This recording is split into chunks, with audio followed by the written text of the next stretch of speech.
which is happening in April 22nd to 24th of this year. All right. Anasema kwenda kwa jina Tuva. Karibu sana Blue Radio. Asante ndugu yangu. Unajisiaje ukiingia hapa ndani ya Blue Radio Kenya? Nimefeel vibe la kibabe. Yes. Ndugu wangu anakuambia hapa ni vibe tu kwenda mbele. And of course ameweza kuzungumza akatuambia yeye ni one part and parcel of the NGO stakeholders and of course kuna mambo mengi huwa yanakuja kwenye akili ukisikia ili this term NGO. Sijui kama tundatiziana unajua NGO ni nini haswa? Yeah, it's a non-governmental organization. Yeah, that's the most I know about it. Alright, yeah. Kwa manufaa ya msikilizaji wangu mwenye yuko pale vile na maybe hana full understanding of what NGO is.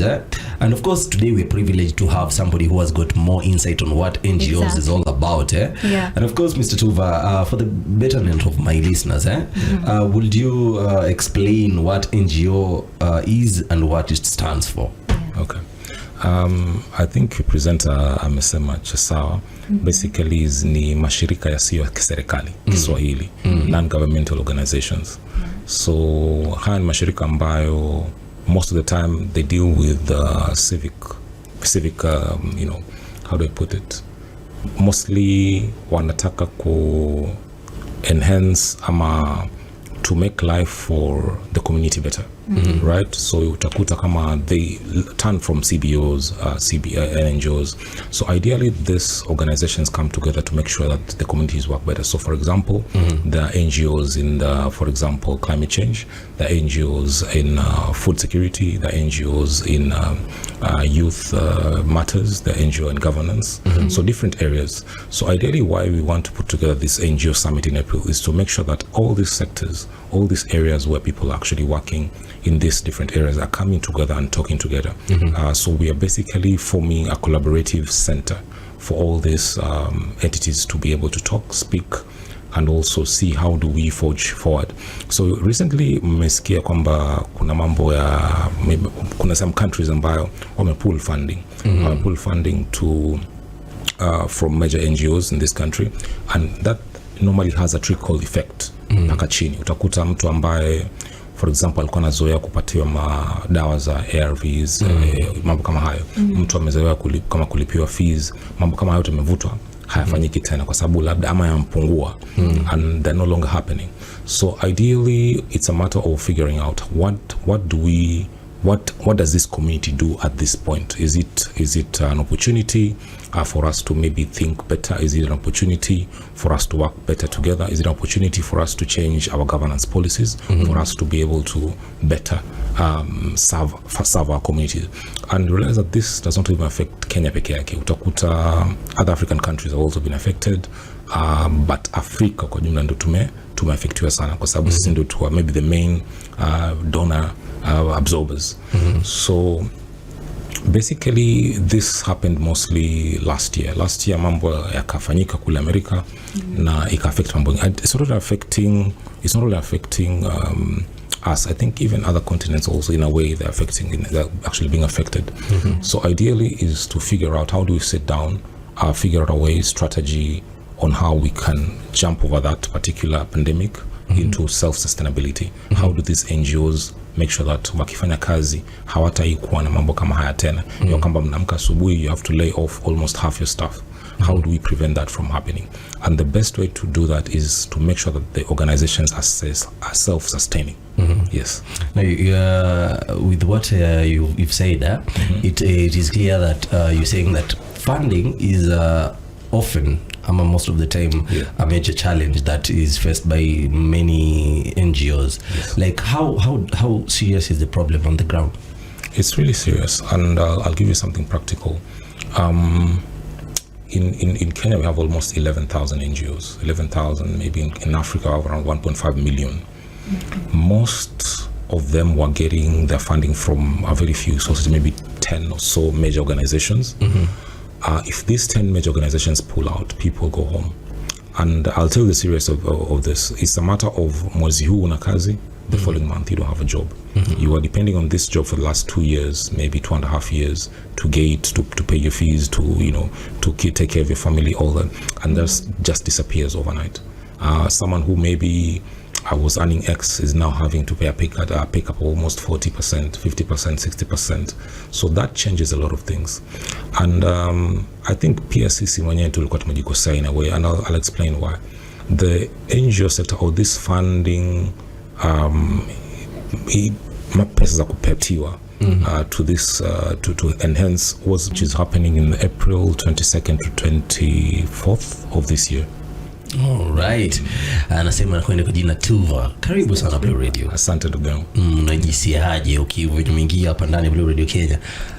Nime feel vibe la kibabe. Yes. Ndugu wangu anakuambia hapa ni vibe tu kwenda mbele. And of course ameweza kuzungumza akatuambia yeye ni one part and parcel of the NGO stakeholders and of course kuna mambo mengi huwa yanakuja kwenye akili ukisikia ili this term NGO. Sijui kama tundatiziana unajua NGO ni nini haswa? Yeah, it's a non-governmental organization. Yeah, that's the most I know about it. Alright, yeah. Kwa manufaa ya msikilizaji wangu mwenye yuko pale vile na maybe hana full understanding of what NGO is, and of course today we're privileged to have somebody who has got more insight on what NGOs is all about, Yeah. And of course Mr. Tuva, for the betterment of my listeners, would you explain what NGO is and what it stands for? Yeah. Okay. I think representer amesema chasawa. Basically ni mashirika yasiyo ya kiserikali Kiswahili, non-governmental organizations. So haya ni mashirika ambayo most of the time they deal with civic how do I put it, mostly wanataka ku enhance ama to make life for the community better. Right? So utakuta kama they turn from CBOs, NGOs. So ideally these organizations come together to make sure that the communities work better. So for example, the NGOs in for example, climate change, the NGOs in food security, the NGOs in youth matters, the NGO in governance. So different areas. So ideally why we want to put together this NGO summit in April is to make sure that all these sectors, all these areas where people are actually working in these different areas are coming together and talking together. So we are basically forming a collaborative center for all these entities to be able to talk, speak, and also see how do we forge forward. So recently mmesikia kwamba kuna mambo ya kuna some countries ambayo wamepull funding to from major NGOs in this country, and that normally has a trickle effect. Mpaka chini utakuta mtu ambaye for example alikuwa anazoea kupatiwa madawa za ARVs, mambo kama hayo, mtu amezoea kama kulipiwa fees, mambo kama hayo tumevutwa, hayafanyiki tena kwa sababu labda ama yampungua, and they're no longer happening. So ideally it's a matter of figuring out what does this community do at this point? Is it an opportunity for us to maybe think better? Is it an opportunity for us to work better together? Is it an opportunity for us to change our governance policies, for us to be able to better serve our communities? And realize that this does not even affect Kenya peke yake. Utakuta other African countries have also been affected, but Africa kwa jumla ndo tumeaffectiwa sana kwa sababu sisi ndo tu maybe the main donor absorbers. So basically this happened mostly last year mambo yakafanyika kule Amerika na ika-affect mambo. It's not only affecting us. I think even other continents also in a way they're actually being affected. So ideally is to figure out how do we sit down, figure out a way, strategy on how we can jump over that particular pandemic into self-sustainability. How do these NGOs make sure that wakifanya kazi hawataikuwa na mambo kama haya tena, ya kwamba mnaamka asubuhi you have to lay off almost half your staff? How do we prevent that from happening? And the best way to do that is to make sure that the organizations are self-sustaining. Yes. Now, with what you've said, it is clear that you're saying that funding is often, most of the time, a major challenge that is faced by many NGOs. Yes. Like how serious is the problem on the ground? It's really serious, and I'll give you something practical. In Kenya, we have almost 11,000 NGOs. 11,000, maybe in Africa, around 1.5 million. Most of them were getting their funding from a very few sources, maybe 10 or so major organizations. If these 10 major organizations pull out, people go home. And I'll tell you the seriousness of this. It's a matter of mwezi huu una kazi, the following month you don't have a job. You are depending on this job for the last 2 years, maybe 2.5 years, to pay your fees, to take care of your family, all that, and that just disappears overnight. Someone who maybe was earning X is now having to pay a pay cut of almost 40%, 50%, 60%. So that changes a lot of things. And I think PSCC mwenyewe tulikuwa tumejikosea in a way, and I'll explain why. The NGO sector, or this funding, pesa za kupetiwa to this to enhance, was mostly meant for a short-term period. It wasn't meant to be a permanent incident. So ideally, it's supposed to, the NGO or whatever organization is working for, it can be an INGO, wanafaa kuingia ndani they find a solution, a quick solution. For example, if you're a farmer and the NGO provides you with fertilizer, ideally after some time you should be able to sustain yourself. However, ni kamba tulikuwa tunafanya vibaya kwa sababu gani? We used to take it and we're not able to sustain ourselves. So every single month or every single quarter, we expect more handouts. So I think it's actually a very good opportunity for us to be more sustainable, to be more solid in terms of what we do. Ni kama tuseme you're living at someone's house, you're being given food, shelter, water, everything is being given to you. You'll not think about where you live, where you have maybe a mattress on the floor or a stool, unakunywa turungi na mkate kila siku. So this allows us to actually think about our own home and how do we stabilize our own home. Instead of living in someone's very luxurious house and it's not really ours. So ideally this summit happening in April will allow us to put solid policies. Does it mean government has to change some policies? For example, you realize that community support does not only come from NGOs, it also comes from the private sector. Does it mean then that the private sector, big private sector players, do they need now to get more incentives from government to allow more funding into CSR? For example, make a 3%. How do we then ensure that they at least have 10% of whatever they're using in CSR to go back in the community? So those are some of the conversations we need to have. So this ideally will also affect, what will the government do? What will even his county zetu? They also have their own policies. How do they encourage people then to actually, work a bit better?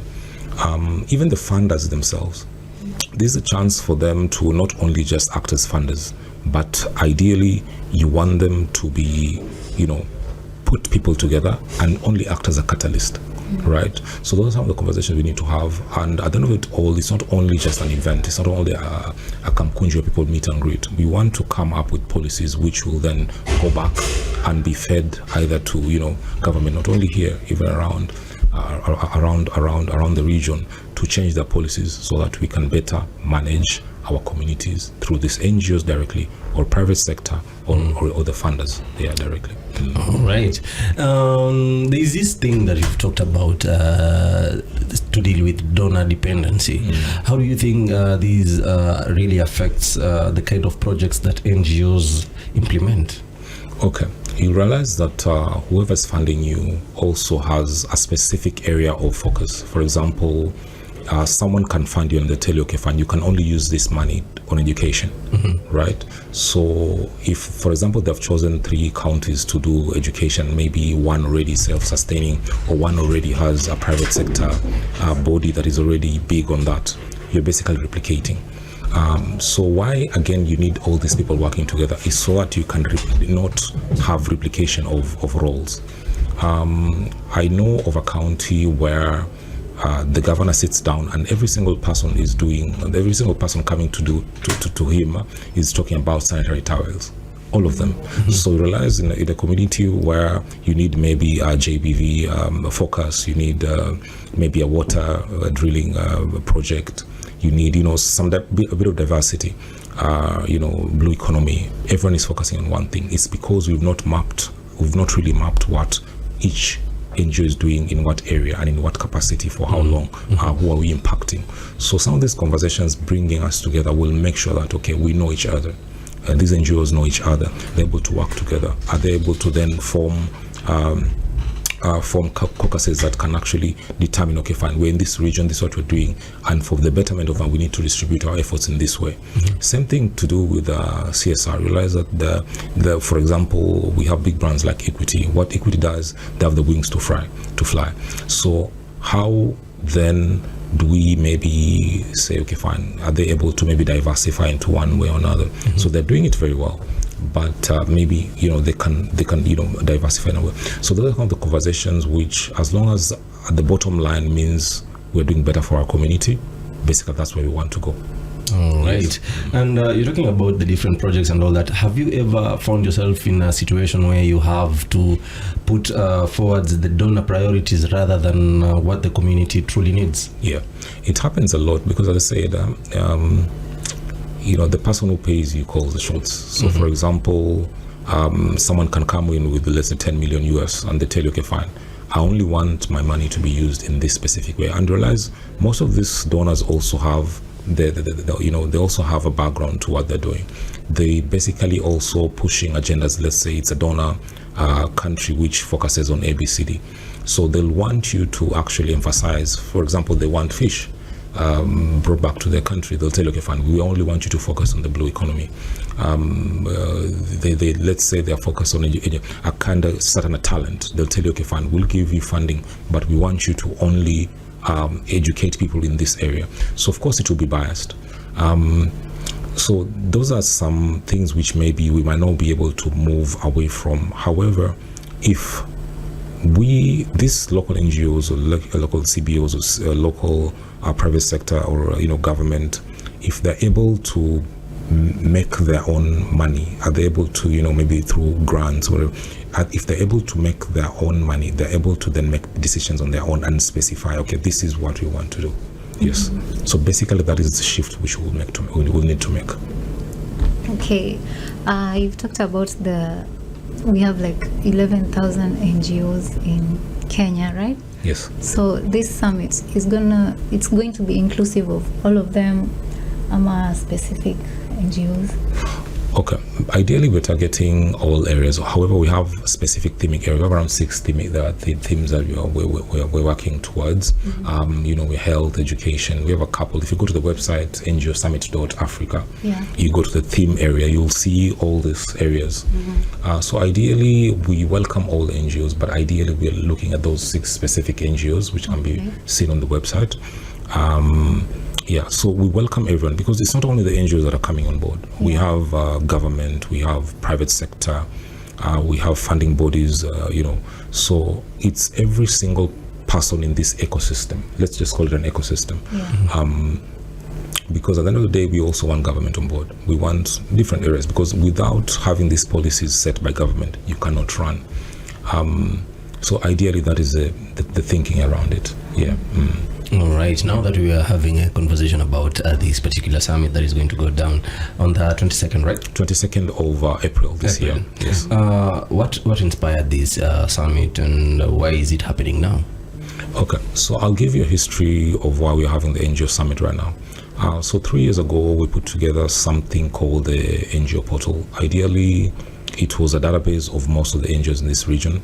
And for us, the most important thing was just to map the mapping part. Mapping part is when people search online, there's not really any central section where you can figure out the name of an organization, the description of what they do, how long that kind of very detailed database.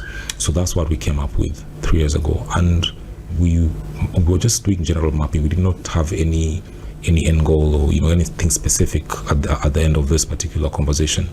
But during these 3 years, we got a lot of communication from people locally, people looking for jobs, people looking for talent, and they want specific kind of talent. So how then at the summit do we say, okay, fine, this is the kind of talent that this organization need? How then does universities, private and government I've advised you, try and curate the education towards that. So that normally affects the youth. So we were getting very many questions. People maybe from Europe asking, okay, fine, we want to do a project in Kenya. Which CBOs should we work with? Which one of them already has a good history? So those are the kind of conversations you're having. Someone wants to, register an NGO. How do we do it? So ideally, in such a situation, we will guide them towards, of course, the regulator and tell them, okay, fine, you need to go to this website. This is what you do. So we are acting as a guidance to most of these people. So through all the database, all the data that came through all these 3 years, we saw a need.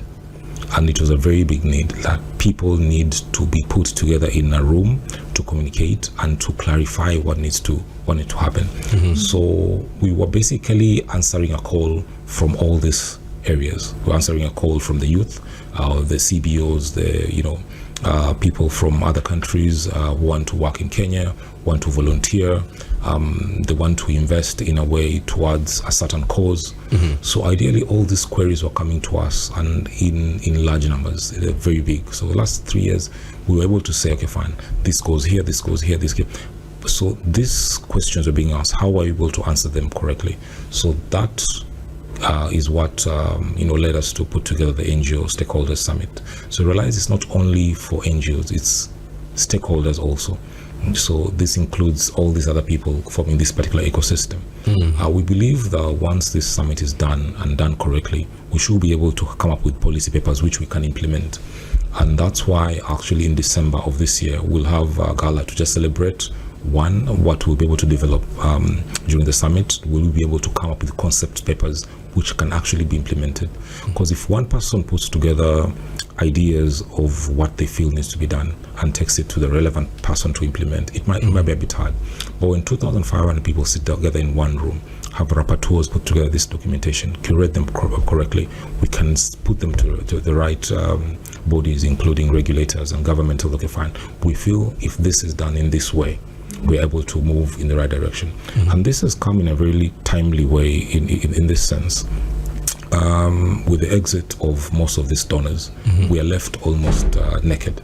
So we believe, of course it came out three. It's like, we'd predicted this, we had somehow predicted, and we could see what was happening. And I think it's just good timing that this happened last year, and already we are having a convening of the relevant people to discuss this particular matter. So ideally, that was a history, and we believe this is a solution. Right? Yeah.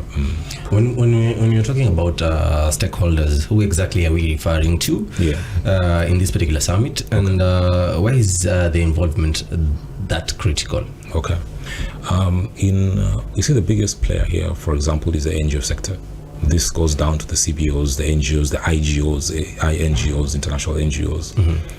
But they don't work in a vacuum. They work in a country. So that means they have to have governance, national government, county government. Those are also important. Realize that even as they're doing these projects, the private sector is also involved, right? So which companies are going to be? This include banks, they include churches, so ideally the travel industry. So all these are stakeholders. Realize that people, for example, work for the UN, invest a lot in travel. So why doesn't the travel sector also get involved in some of this conversation? So ideally, it's not only the NGO sector alone. It's meant to involve every single person who feels having an impact or making a change for our communities, both in this country, Africa, and the globe, would actually have an impact. So that's basically the whole reason and the conversation. All right. Yes. And most of the time we see that NGOs they work in the same community, or sometimes they even find them in silos. Like this particular summit, how is it going to bring about collaboration instead of, how is it going to bring in an aspect of collaboration instead of competition? Okay. You're very right. You realize that most of these organizations are always fighting for the same source of funding. You realize it's a small pool, and every single person wants to dip into the same fund. We are working with members also in the NGO who will train these people on how to write proper grant writing. What this does, it expands the scope of where they get this funding from. We're also working with different NGOs who already have, documentation or trainings on, what to do when you're putting up an NGO, CBO. So ideally, we will be creating almost like a training system, which will borrow content from different, because most of these guys have their work in PDFs in their website. So why don't we approach most of these people who are already doing these trainings to be able to put them in one place, of course with the authority, put them in one place to allow them train. We're able to measure, this is the kind of training that has happened, this is the measuring matrix, and this is the impact. So that's one way. Also, we're putting together a funding pool. We'll be putting together a database of people and where to get their funding. So let's say we have a country which is offering funding in ABC, let's say in agriculture, they'll also be there. So our role and responsibility will make sure that the database is up to date. We'll make sure that when you go onto this particular landing, on this particular page, you're able to view every single aspect of funding there. So it literally also expands the pool from where these CBOs or NGOs are getting money from. So you jump into one portal and you're able to see every single person. You're going to jump into another portal and you're able to learn how to write grants and other items you might need to run your NGO in this country and also the region. Yeah. All right. Yeah.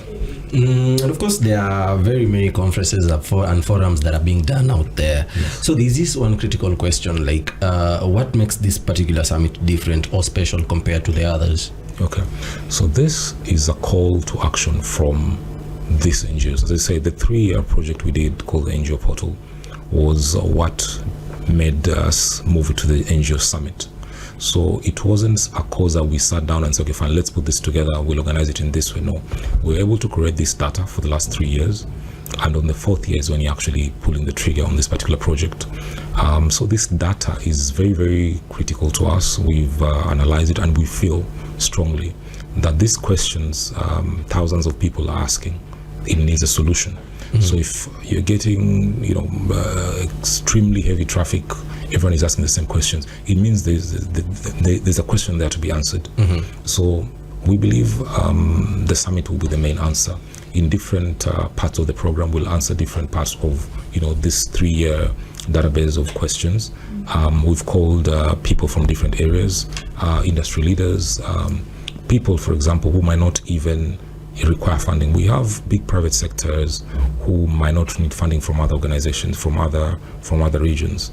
We have companies like Manuel Chandaria, they don't need money from other people, but you see how big they go in terms of community and community support. In the banking sector, you have seen the KCB Foundation. They're very big in whatever they're doing. So such big boys do not need a lot of help, but they are very impactful in whatever they do. So ideally, that is why we think this is a bit different. It's not a matter of what we think is right. It's what the whole ecosystem feels needs to happen or change or adjusted or learn from. All right. Yes. Now, there's this issue of youth inclusivity. Yes. Like, how are the youth, and particularly those grassroots communities, how are they coming into? How are they being included? Yeah. Not just as attendees, but as active contributors. Okay. I'll answer that on 2 layers. Yeah. The lower layer is that you see most of youth, when they come in, the most important thing that you can put the table is your knowledge, right? And the knowledge you give them is what they echo out after some time, maybe after work, through university and all that. So we're working very closely with private university, government institutions, and even picking some of them to work with us.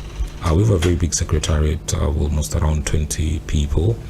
And in addition to that, we have people in the call centers and volunteers. People will be ushers, rapporteurs.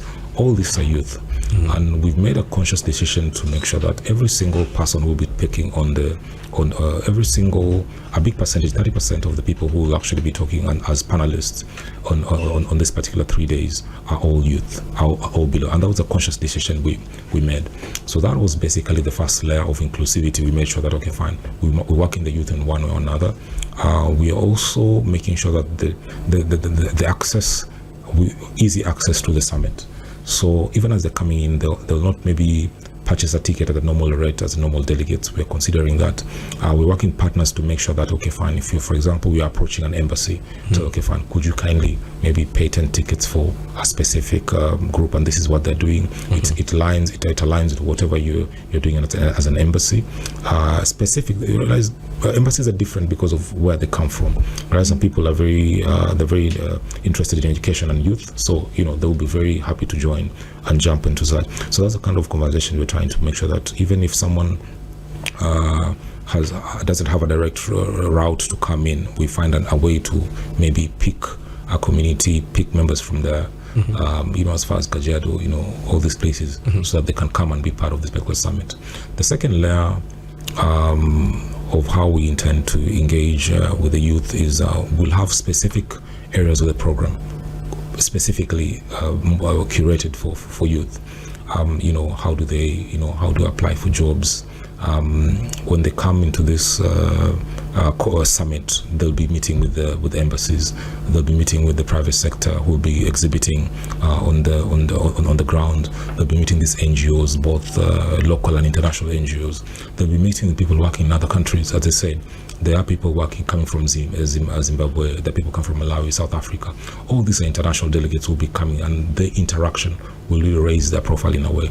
Those 1, 2, 3, 4, 5 contacts this youth will gather will actually take them to the next level, and that I really believe that will be something impactful. All right. Now, beyond that particular summit day, how do you ensure that conversations are going to turn into real action and actually measurable impacts?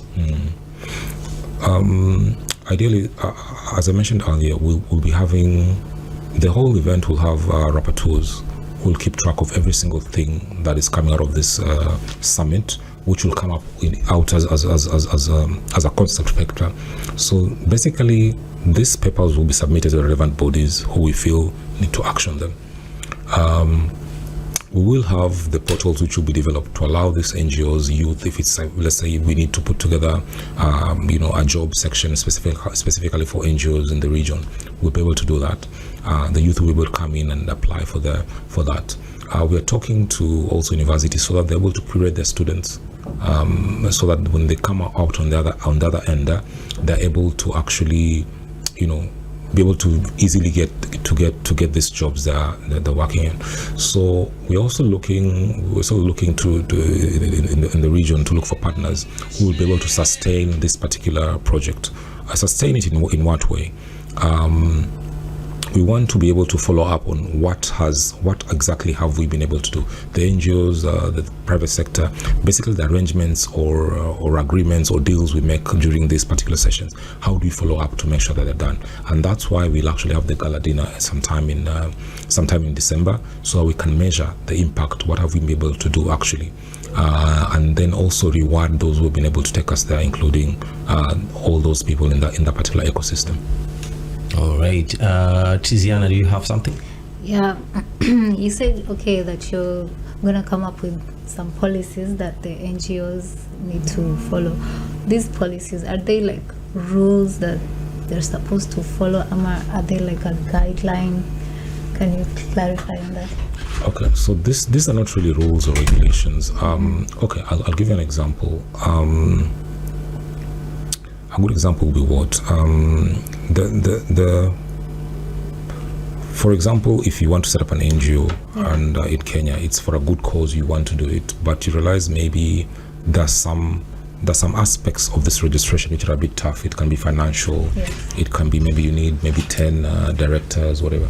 So someone might have a very good concept and wants to implement, but ideally you might not have the money to register these NGOs. How then do we then talk to the people in charge of this regulations, maybe government, or how do we make sure that we're able to fine tune? So they're not really rules, but they're suggestions made for people to be able to implement to better allow the NGOs function maybe a bit better.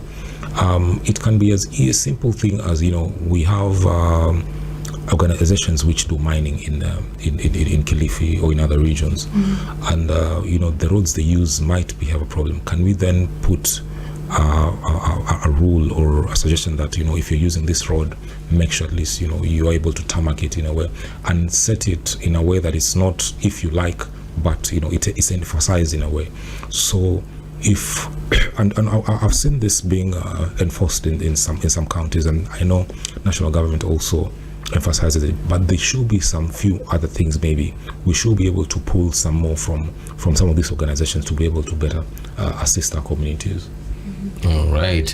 As we wind up, who should attend this summit? Are we talking about the NGOs only, or students, innovators, volunteers, or the general public? And for those who want to come, where and when is this summit happening?